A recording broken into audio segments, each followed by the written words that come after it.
Thank you all for joining us. And welcome to Congregation Ahavat Olam.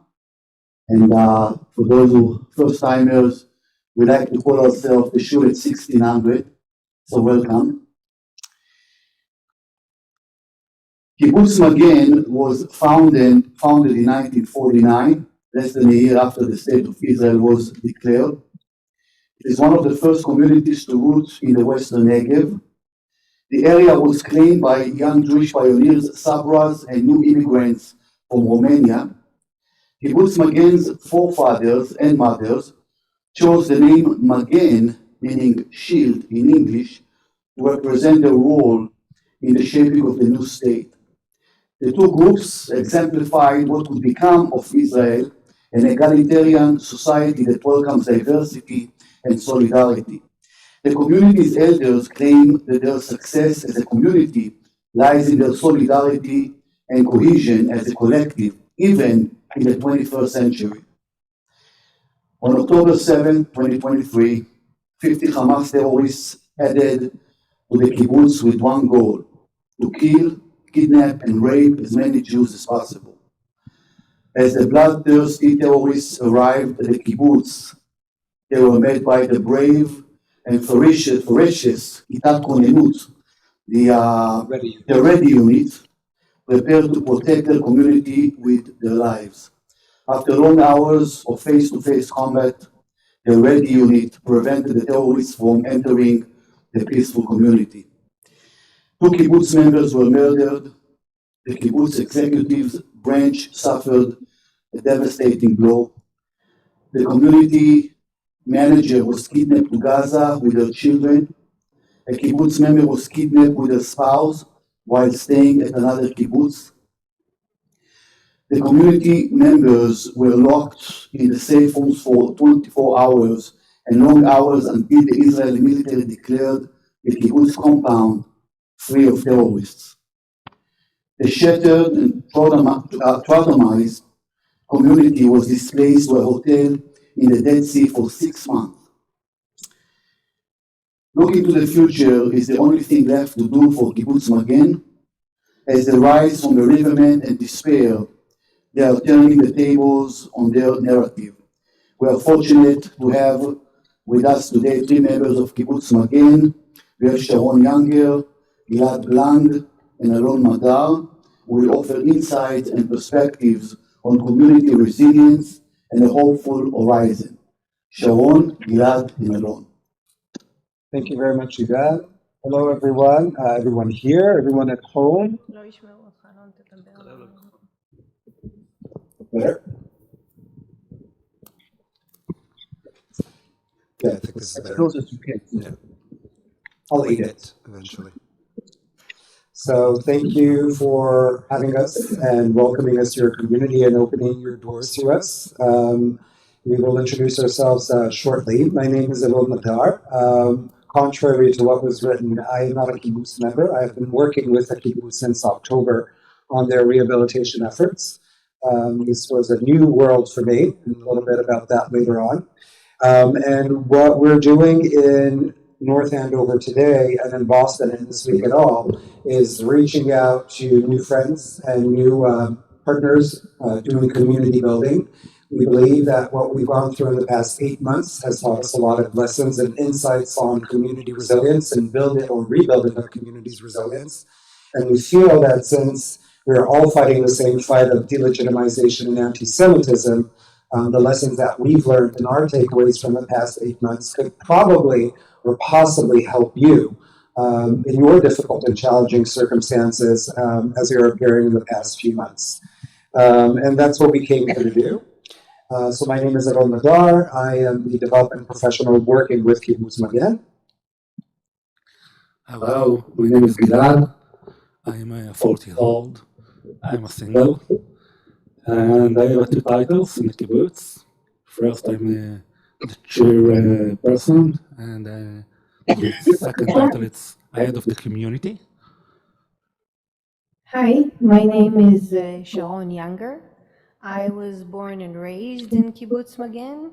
I'm married to Scott and have two teenagers, Yuval, who's 16, and Tom will be turning 13 next week. And I have lived on the kibbutz most of my life. Now they shouldn't have an echo. I muted myself now. Yeah, it should be better. We're going to show you a short video, about 5.5 minutes long. That's short.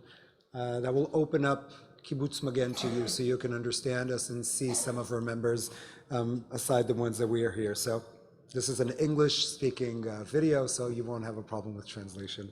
Live here.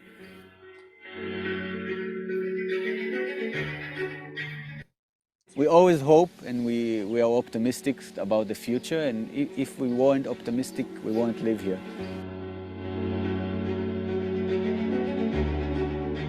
Palestinians or people from Gaza were here. They worked in the kibbutz. They stayed in our homes.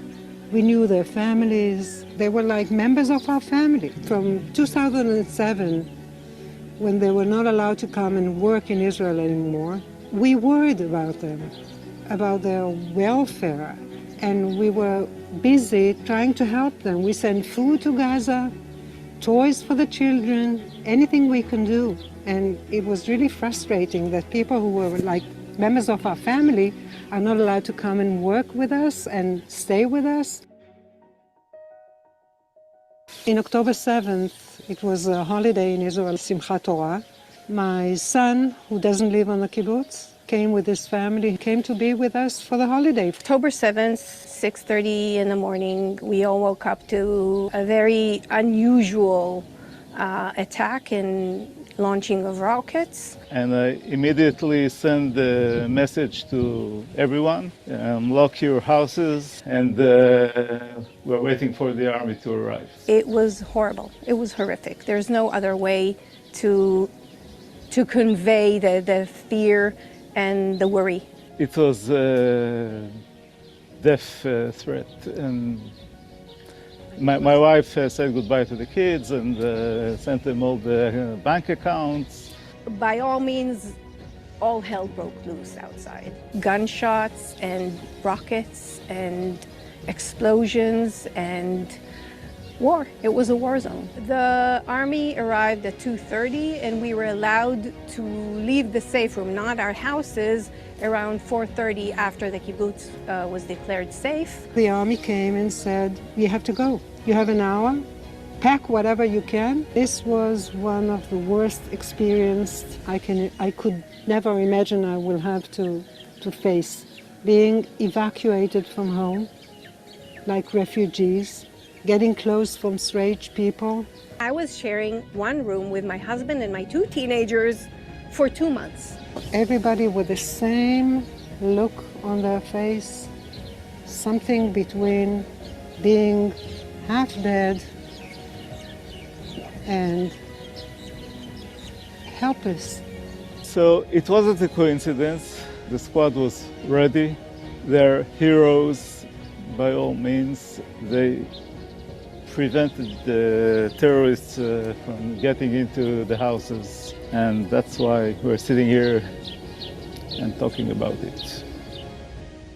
People will return to Magen only if they feel safe enough to return. We need to be able to convey a message of we will grow from this catastrophe and trauma, and we will make this place better than it used to. We treated our businesses as we treated our community. That means we didn't let go anything. 2 days after to irrigate the fields, and the factory was open 2 weeks after October 7th. The business side is making the money, but is making it for the community itself, which is our gardening and our education, our buildings. We're in the right direction to make it very successful in the years to come. If we want people not just to stay, but to join us, we need to give them a chance to find a job, education, health. And if there will not be a future generation in these kibbutzim, young people won't come to Kibbutz Magen, and the average age of the people here will be 70, in 10 years, we will be gone. We're looking for partners, we're looking for friends, we're looking for a hug and long-term relationships that we can connect to communities, people to people. The kibbutz requires, for example, building a new safe room for elementary school kids, renovating an existing structure that is underused to a learning center, that the kids have acquired gaps in their learning abilities during these past months. We do require to renovate the swimming pool, which is an important aspect of community cohesion. Magen in Hebrew means shield, and as we are the shield for the state of Israel, we are turning to the Jewish community around the world to be our shield and to help us through this hardship.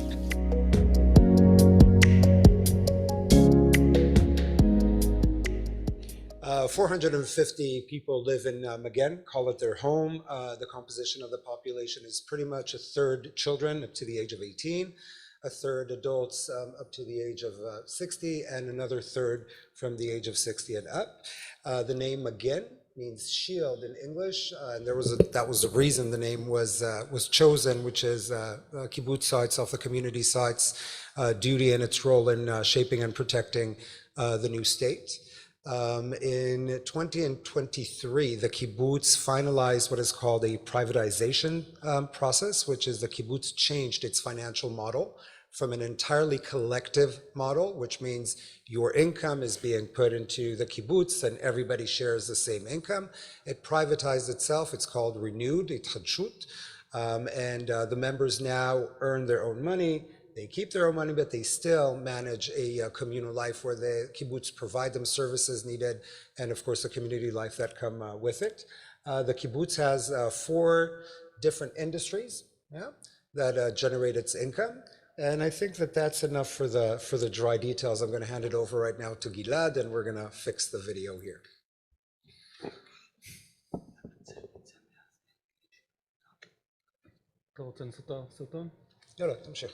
Okay, first I'm apologize if my English it's not so good and a little bit excited for share our story. And if I can do it in English, Sharon and Alon help me and translate me. Actually, I have a job in the army. I can't tell what is my rank because it's going to the social media, and you know we have now the problems with the ICC in The Hague, and I don't want that trouble. But I'm the first officer in camp in the morning in the October 7. I'm inside to the room fight, the war room in 6:50. Actually, the problem starts in the 6:30 morning. We are listening the bombs. It's like 2 cars crashing your house, and all the building it's shaky. And I understand it's something different now.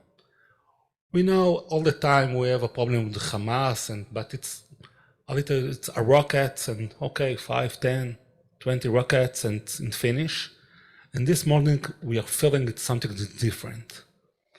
And this morning I take myself and go to the car. I'm driving to the base, to the camp, and inside to the war room. And I see in the camera, you know, we have in the border cameras, and I see the Hamas, something like 1,000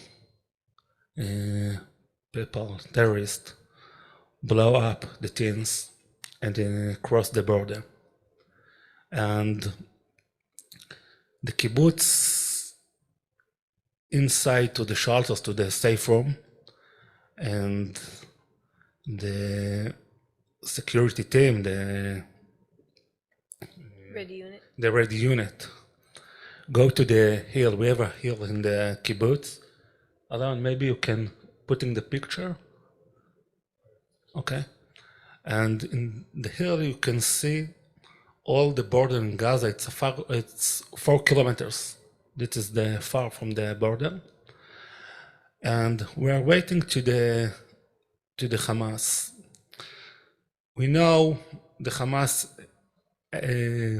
act, the another kibbutzim, Nir Oz, Nirim, all the kibbutzim are between the road 232 and the border. And it came in 2 waves. The first waves start in the 7:32 at morning. And the Hamas came to the tents of the kibbutz, blow up the tents, and inside. We are lucky because between the houses and the tents we have 200 meters, and we are fighting the open space. The guys from the security team or the red unit take the first line of the houses, and we have 10 weapons in the kibbutz, just all, and started to fight with the Hamas. It's take 1 hour, 1.5 hours, and Hamas go back, and after 30 minutes we get the second wave, and Hamas act again, and fight take another 3 hours more. And the army don't inside the kibbutz. Actually, the first army inside the kibbutz only in 1:30 o'clock. It's a little bit late after we are finished the fight. And we are lucky because we have the red unit in the kibbutz, and we have 5 minutes we can see the Hamas came. And this is the time we need to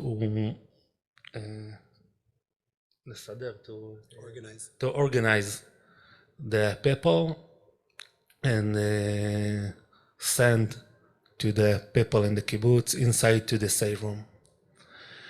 It takes 24 hours, the people inside in the safety room, and after then the army say it's okay, everything is clean, you can go out. And in the October 9, we moved all the community to the Dead Sea. And it's the first time we take all the community to another place. It's not the first time where people lived the kibbutz it's not a war, but we're the Hamas acting, but it's the first time that all the community moved to another place. And actually it's a very, very big challenge for the leadership, because I'm in the army, and Agar, it's the head of community. She's kidnapped with the children to Gaza. She's lived in the Kfar Aza. It's the north in Gaza. We are in the middle. And now how we can do it, because I'm in the army, no head of community, and it's a big challenge for the leadership. And I think what is the very important for the leadership, it's the Decision making. No, I mean Trust. The trust, the community of the leadership. And how we are doing it, it's a clear communication, and we are talking all the time with the community, with the people. And the community want to see the leadership get, sorry, I have the keywords. Yeah. The decision making, take a decision making, because nobody know what to do in this decision, because it's the first time and no school for this. You can go to the university and learn what to do after somebody like Hamas attack your home and want to kill you and kingdom your children and fire all the area. And you need to very clear to the community what you need to do now. And I stop here, and I want to take you to now myself in the army, because I'm inside to the fight room, and no commander, Asaf Hamam, is killed in the war, and we need to now our control all the units, and how I can help for all the kibbutzim. It's very hard, but it takes us 7 hours, and at 2 o'clock, the army inside all the kibbutzim and fight and take a control back. And after then, we need to go back to the kibbutz. After 5 days, it's the first time I go to see the community in the Dead Sea, and to speak with them and relaxing, because everybody is nervous. It's like a community in trauma. And now I have another challenge. How I manage the management of the community. I've been in the army 140 days, and I do it parallel. I'm in the army in the days, and I finish after 14 hours, and I need to go to sleep or something like this. And now I go into Zoom and speak with the managers, or speak with the people or the community. And it's a very important, give them the hope and what happened now, and speak with them. And now Sharon can tell you what he do in this time.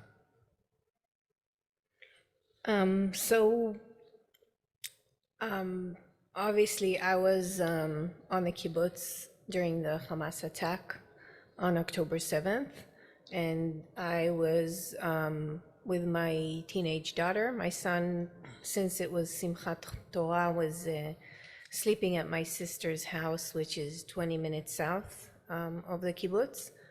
So I was in the safe room with my husband and my daughter. Gunshots and explosions all around. And as we were sitting in the safe room, since this is a very small regional council and you know practically everybody, especially if you've grown there all your life, you start to hear what was going on. So I had a friend in Niroz who was visiting her father, and a friend in Yitzhak who was visiting her parents, and a friend from Be'eri who luckily wasn't at home. She was in Cyprus.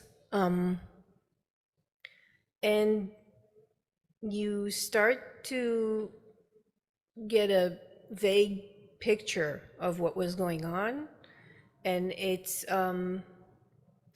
confronted with total disbelief.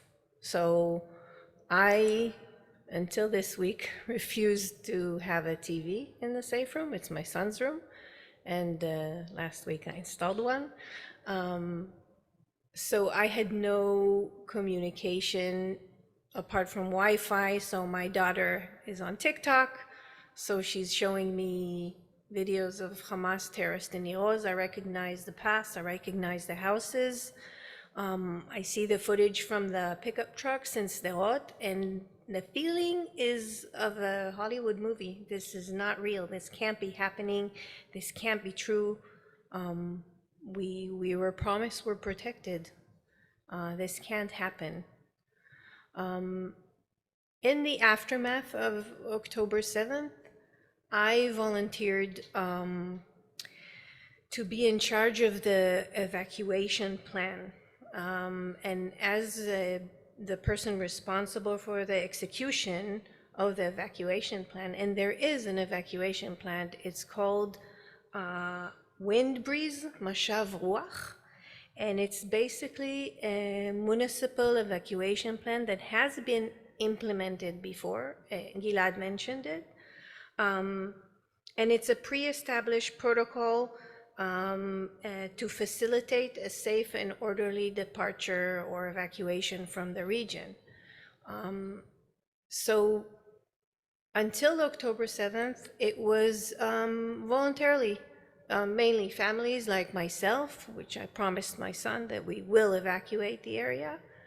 Every time the security situation demanded it, we would evacuate to whatever hotel we were being told to head to, remain there for, I think the longest period of time was 2 weeks, and then return back home as if nothing happened. So we've started to implement this plan, and it begins as a voluntarily evacuation plan where people sign up. It's a Google Doc I'm trying to manage, and rows are just keep adding up as the day progresses, while having to pack my belongings and my children's belongings. And then we had to choose where we'd be evacuated to, and the regional council gave us 3 options: Tel Aviv, Eilat, and the Dead Sea. Tel Aviv for me did not make sense. I vetoed it fairly quickly. Seeing the trauma that the environment, that the community was going through, and what the kids had suffered, it did not make sense to replace the code red alarms with the sirens. So that wasn't an option. And then we had to choose between Eilat and the Dead Sea. Eilat is a 3-hour drive from Kibbutz Magen. The Dead Sea is 1 hour and 40. And thinking of families with separated parents or divorced parents, or thinking about a piece of clothing you forgot from prior evacuation plans, it made sense to choose the Dead Sea, since 1 hour and 40 is not a big deal if you had to switch parents' responsibilities or bring another bag with belongings. So part of my responsibilities as the person in charge of the evacuation was to be in communication with authorities, and I requested 2 armed convoys that would escort the community outside of the kibbutz, one that headed south and another that headed east. And so we asked all the people that wanted to leave the kibbutz to congregate in the center of the kibbutz, not far from a shelter. A bus was taking some, people came with their private cars, the kibbutz cars, and as we were waiting, a sudden and unexpected directive was given from the IDF that the entire community had to abandon their homes, as they were declaring the kibbutz a closed military zone. And this sparked many feelings, a wave of surprise, anger, disbelief, and heated discussions, especially amongst those who have never left the kibbutz on previous occasions and had no intentions to leave this time. Amongst them was my husband and my parents, that were very surprised that they kind of were left with no choice. And they swiftly packed, obviously. My husband came with 2 bags. I was looking at him, I was like, seriously? This is what you packed? But this was the case. And then as we left the kibbutz, the kids were instructed to keep their heads down and not look outside the windows. The roads were littered with bodies, and vehicles riddled with bullet holes. It was horrific, and as you can imagine, a 16-year-old does not listen to her mother, and obviously she looked, and we had not fun conversations on our way to safety, as I was heading to pick up my son on the way to the Dead Sea.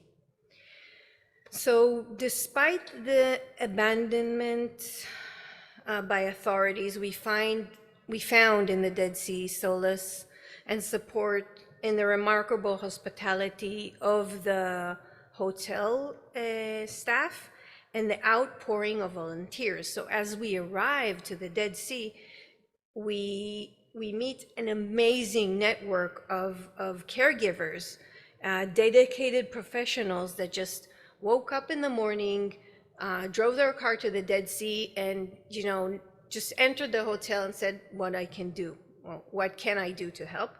And this included psychiatrists and psychologists and mental health specialists and massage therapists and acupuncturists and reflexologists, those really long words. And they provided much needed mental and physical support to the community. I remember that a few days after we arrive in the Dead Sea, an elderly member of the community joins us. And as I greet her next to the reception, and since I've known her all my life, I immediately see on her face that she's not well. And I asked her to go up to her room, put her luggage, and come back down and speak to a professional. And as she finishes the sessions, she comes up to me, looks me in the eye, and says, "Thank you. How did you know this is exactly what I needed?" And if we're talking about insights and what we've learned in the past 8 months and how this may or hopefully help you, my first tip is in building a community resilience is to see each member of the community, to ensure they're not alone, and more importantly, to make sure they don't feel alone, because sometimes it contradicts.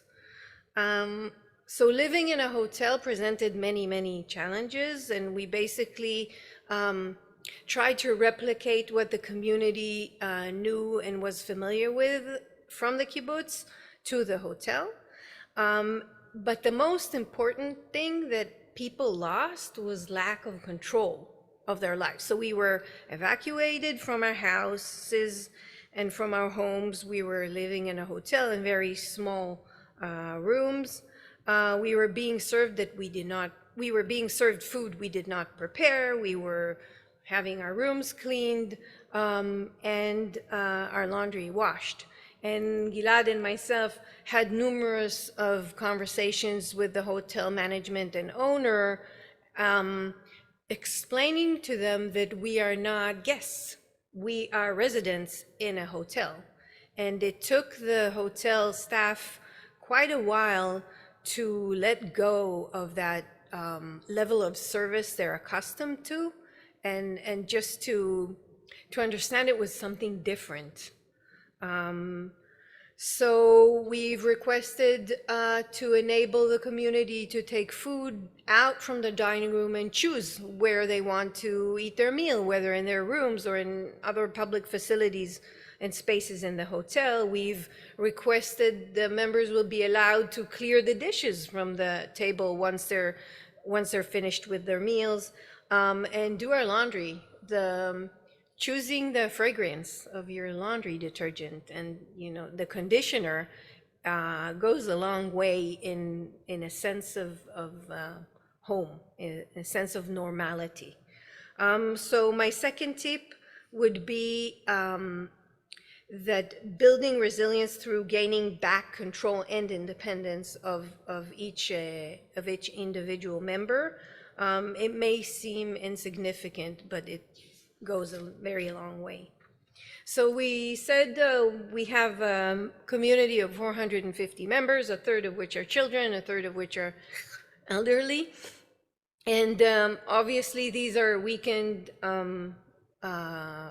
part or members of the community that require special help. And also we have a few children with special needs.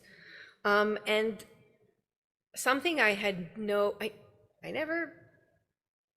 I never checked and I was never interested in, but when you have to take care of a community that a third are elderly and quite a few are bound to wheelchairs, I realized that a hotel of 300 rooms in Israel has only 4 accessible rooms.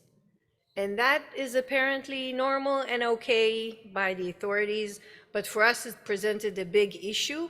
So this was a hotel that was designed years and years ago, and back then it was luxurious to design hotel rooms with bathtubs, and every day I would wake up and see that all the other elderly people of the community are okay and nobody fell in the bath was a miracle to me. So we had 4 members of the community that we had to find accessible rooms for them in a hotel nearby. And if you've ever been to the Dead Sea, the topography is just impossible. You really have to, the hotels sit on a hill, so going down from one and up to another with a wheelchair is quite challenging, and it took us months to be able to bring them into the hotel where the majority of the community was, where all the activities and the cultural and the events were taking place. And obviously providing special needs children and their families with the support they required after leaving the familiar behind. So tip number 3 would be arvut adadit, keeping the community unity by taking care of every special member, and especially the ones that require extra care.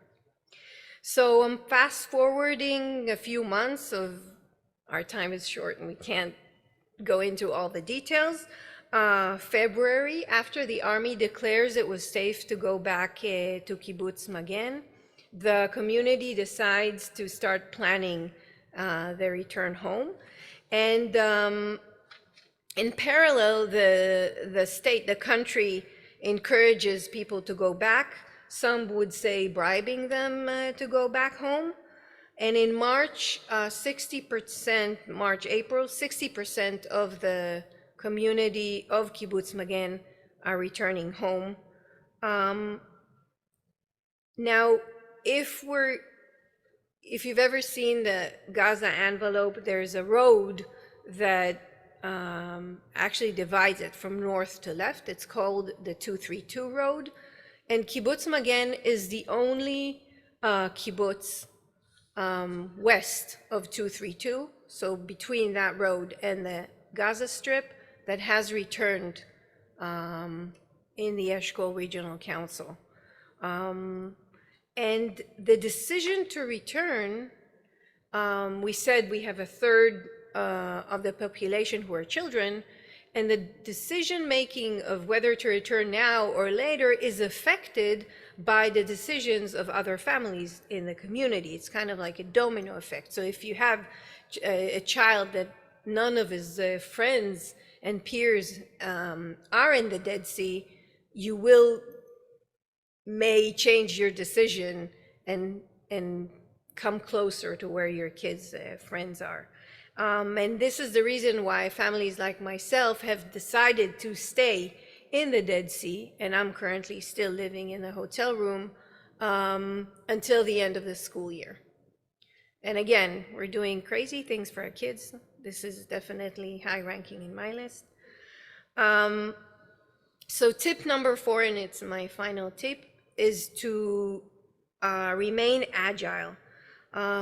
So to build resilience and maintain the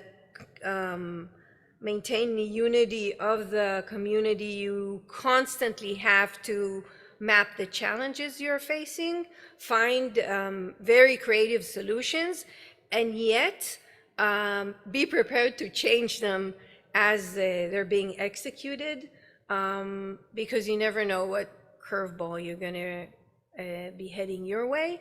And, we thought that COVID taught us what flexibility was. Yeah, this was unexpected, I do have to admit.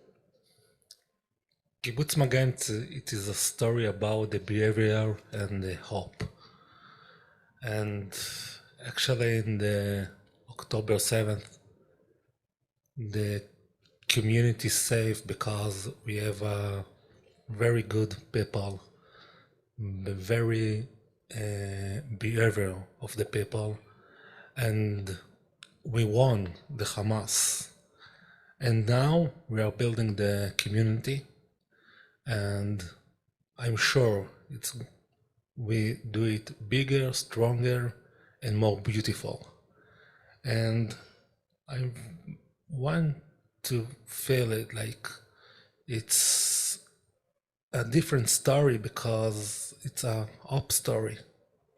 And I know we stay in the kibbutz because if you light a candle over the kibbutzim in Israel, you can see all the borders, because the people is very ideological, and we very love the place, the kibbutz, and we think it's a very important live close the border. So, as I said, I'm not a kibbutz member. I was at home with my partner and with my kids on October 7th at 6:30 in the morning. We jumped out of bed due to the red sirens. We were living in Ahavat.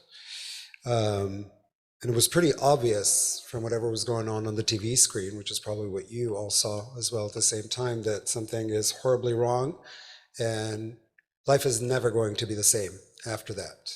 Sharon was referencing COVID, and I remember that ran through my head. This isn't COVID, this is worse. This isn't COVID, this is worse. I've been working in Israel's civic society for the past 15 years. And I feel that I've seen Israel at its best and at its worst, and how we treat our weakest in their worst of times. And I was asked to join some of the kibbutzim in the rehabilitation process right after October 7th. They faced a deluge of good intentions from Israel and from around the world. I didn't have to think twice. I was constantly warned, just make sure that you're taking care of your emotional self and your mental self. The first thing that was obvious and kind of continues the tips of what Gilad and Sharon were referring to was the fact of the lack of clear communication. It was the wild, wild west. And I'm sure that you kind of got that feeling also watching from here from thousands of miles away. There were so many different efforts on the ground trying to help 32 communities and tens of thousands of people have been evacuated from their homes for an unknown amount of time, and without any proper solutions, because nobody can prepare for this. I know that it's easier for us sometimes to look for who to blame or where to place the blame. But I think that we're all now 8 months into it, understanding that no one could have prepared for what happened on October 7th, so definitely no contingency plan for what happens afterwards. So I would like to limit a little bit of clarity for you on what's going on with the rehabilitation efforts. I don't know if you know this, but about $1.4 billion were raised in the United States and transferred to kibbutzim and civic society organizations in Israel. This amount was not raised in 8 months. It was raised in 5 months. About 50% of that was raised through communities like yours, and through the Jewish Federations of North America. I think that says a lot about how you view us, how American Jews are known to be there for us when we need, and even if we don't think that we need. I remember I was talking to one of the partners in the States, and I explained to him, we thought that we were done with nation building days, right? That was like our motto until mid-90s, Israel, nation building, we got to pave roads, we got to build buildings, we got to build kibbutzim. And then we pivoted and we went to society building, as we said, Israel is strong enough. But then comes October 7th, and we reverted all the way back to nation building days. So the Jewry around the world, and of course, especially the communities here in North America and the US specifically, were there and did whatever it is that can be done. But there were two additional protagonists in this show of the Wild Wild West. The second protagonist is civic society. The people, the Israelis, the women and the men who didn't think twice, who just packed themselves up and went down to hotels, went down to the communities, went down to military bases, did whatever they can. We didn't wait for someone to tell us what to do. We just went out there and did what we had to do because that's what reality necessitated. Civic society is still growing strong in Israel. I think that a lot of the efforts in rehabilitating and providing mental and emotional support, even 8 months into this disaster, civic society in Israel is still shining, especially nonprofits and NGOs who've been doing this way long before October 7th, but now more than ever, their expertise is becoming quite clear. And the third protagonist is the Tkuma administration, which is the agency by the state that is in charge of rehabilitating and creating a plan. Many things have been said about Tkuma. We can tell you from firsthand that aside the criticism, a lot of good work has been done.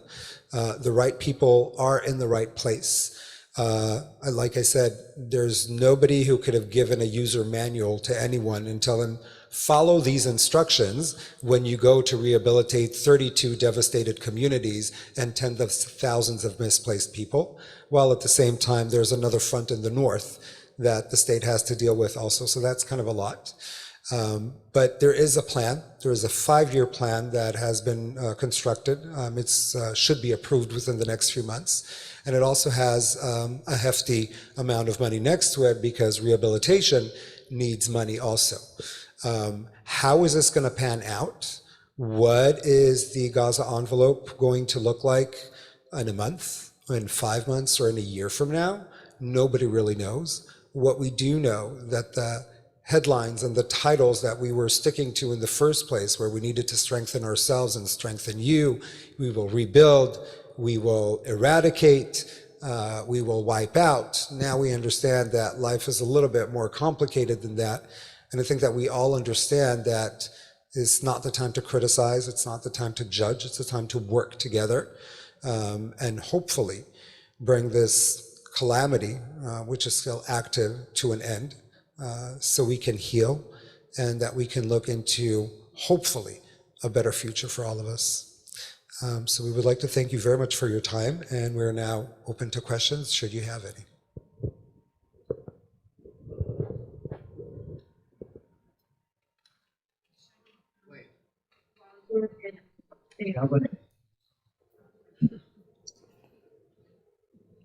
While you were in the Dead Sea area in the hotel, did your children continue with their education, or what did you do on a daily basis so that to keep them from losing their minds, I guess, would be the question for all of you, your family, in this hotel room together? Well, some of us say insanity. That's a very good question. So, upon our arrival, we immediately realized that we need to build education systems because kids would, go mad and in turn their parents, and it was essential from very generous donors. We managed to bring equipment to the Dead Sea, kind of overtake every public space possible, even if it wasn't age appropriate, and build systems from the age 0 to school. So we switched. The younger kids would be in the mornings and the older kids would be later in the afternoon. It started a few hours a day.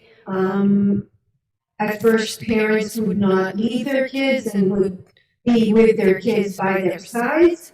And 2 months after we arrived in the Dead Sea, the regional council, the regional school opened a branch in the Dead Sea for the school kids from the Eshkol Regional Council from first grade to 11th grade, because the 12th graders went to some sort of a boarding school. So 2 months after we arrived, we had a proper education system provided by the regional council, by the state, by the educational ministry. The school was built in 2 weeks on an empty land slot. It's amazing that when you really want to do something, it is possible. And the kids are studying. My daughter did her SAT in math today. She did quite well, actually. And so they are studying. It was difficult at first. We have 4 communities from the Eshkol Regional Council in the Dead Sea. We have Be'eri, which was devastated. We have Cholit, which has been devastated as well, Kisufim, which was badly hurt, and Magen. But the kids found their friends and familiar faces. So teachers that they've known came to teach in the Dead Sea, some new teachers, and a lot of resilience building communities. Activities, not communities. It's good to keep in mind that in kibbutz life, there's actually the informal education system, which operates after the formal education system. And it's actually how the kibbutz educates the children and instills the values of the kibbutz. In addition to that, a kibbutz also as a communal activity, as a community, actually provides cultural activities that are intended to create cohesion between the members. What the kibbutzim, what Magen did, and of course many of the other kibbutzim, they replicated the systems that they had back home into the hotels, which means they took the social activities that the children would usually enjoy at home in the kibbutz, surrounded by nature, and replicated them into these new circumstances. The same thing with the cultural activities and how the cultural activities were adapted in order to provide resilience building activities for adults also. So there was a lot of the good old Jewish, mind, the entrepreneurship, the Israelis are known for, that was really turned on and activated in a way to give these responses, these emergency responses on the ground.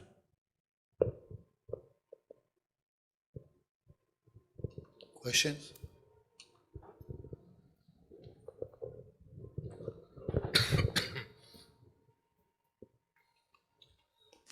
How many of your children grow up and stay in the kibbutz, or maybe go away to the university or come back with their expertise, and what opportunities are there for them? וואו. רוצה בעברית ואני אתרגם לך? לא, אני לא יודע את המספרים בדיוק. I think he's saying numbers, exact numbers. That's a good question.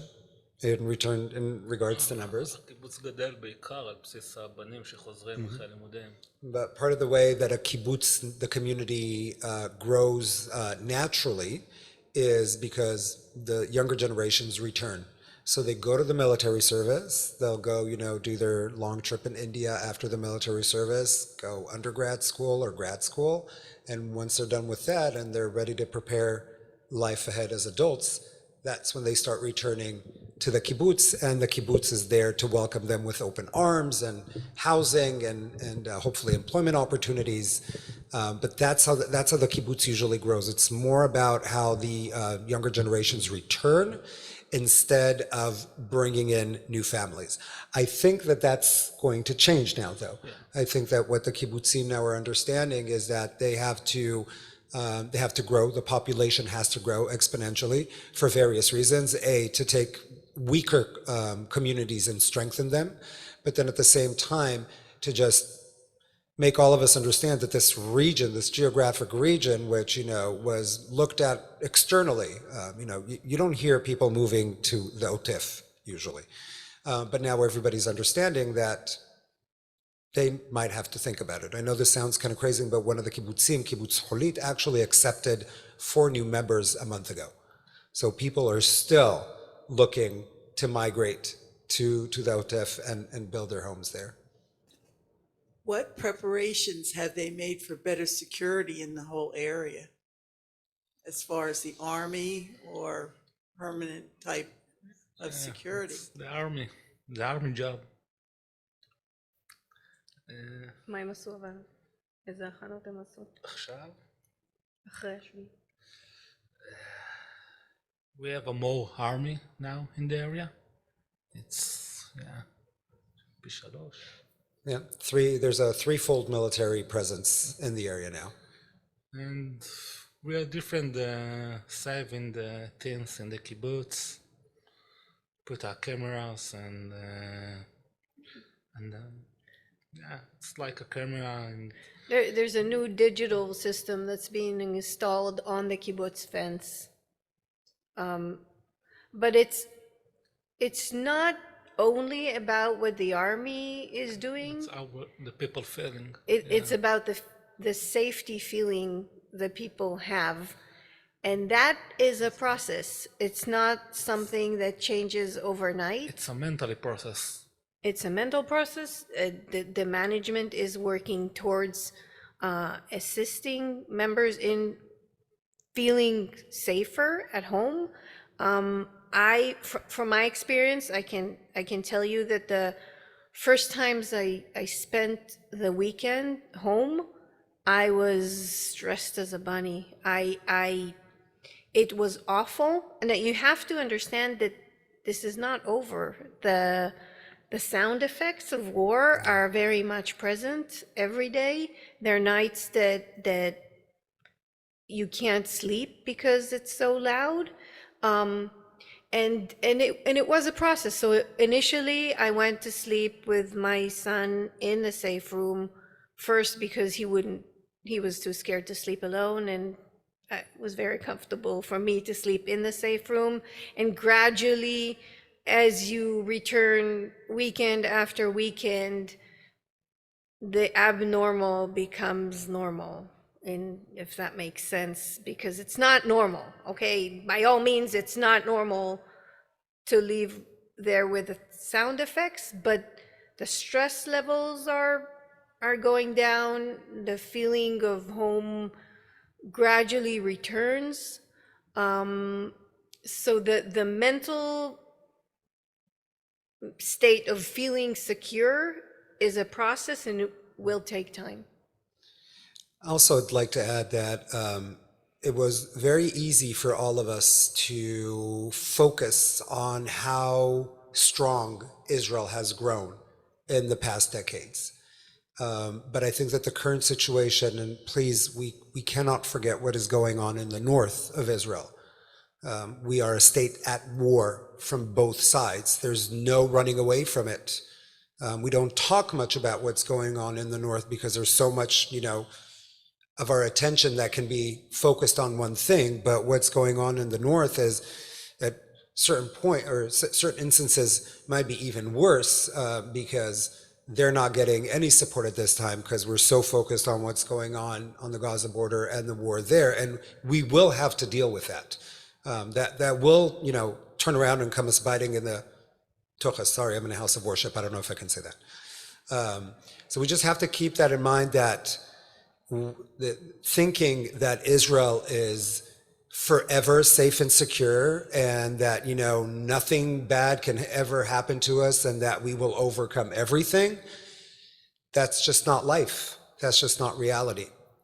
And before we part ways with you and sing Hatikva, we wanted to invite you to stay in touch with us, to follow up on what's going on with our community and with the kibbutz, and get some more information. You're more than welcome to scan this QR code on the screen now.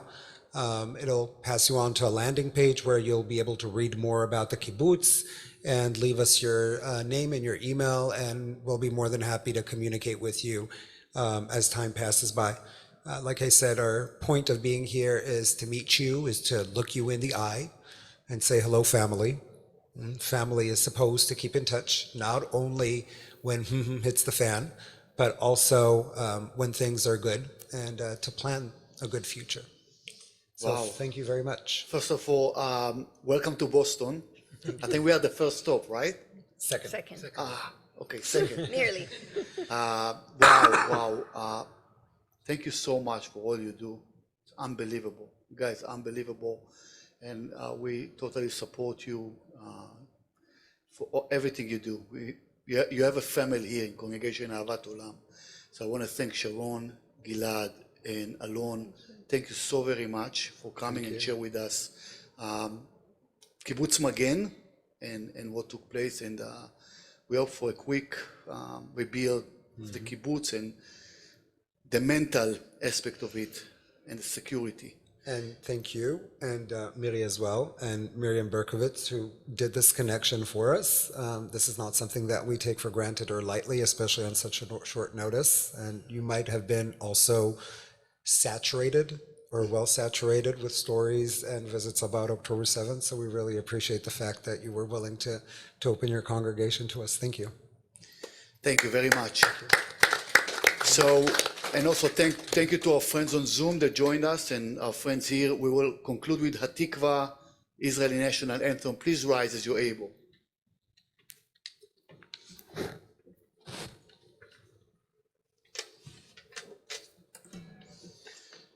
כן.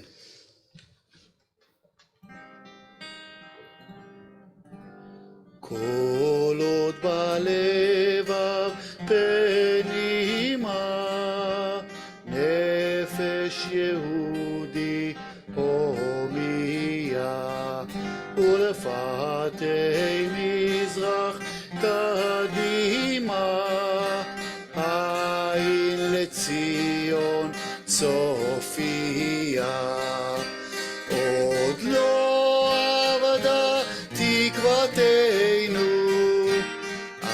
התקווה בת שנות 2000 להיות עם חופשי בארצנו ארץ ציון וירושלים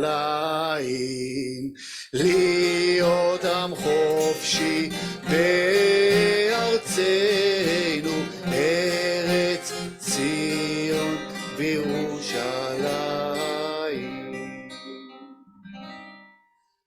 Thank you again, everybody. Thank you for joining us. There are some tweets. We have some oneg, even though it's not Shabbat. Please join us for the oneg in the back. Thank you. Yeah, we'll have a group picture. And please remember to scan the QR code.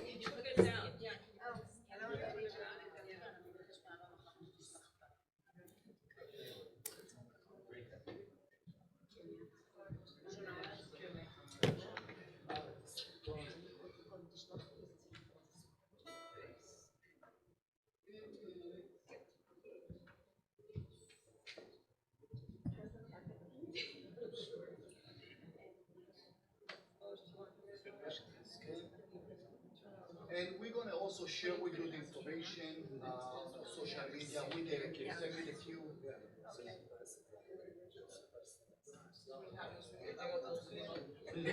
Even the young ones, I'm not sure they know how to have it.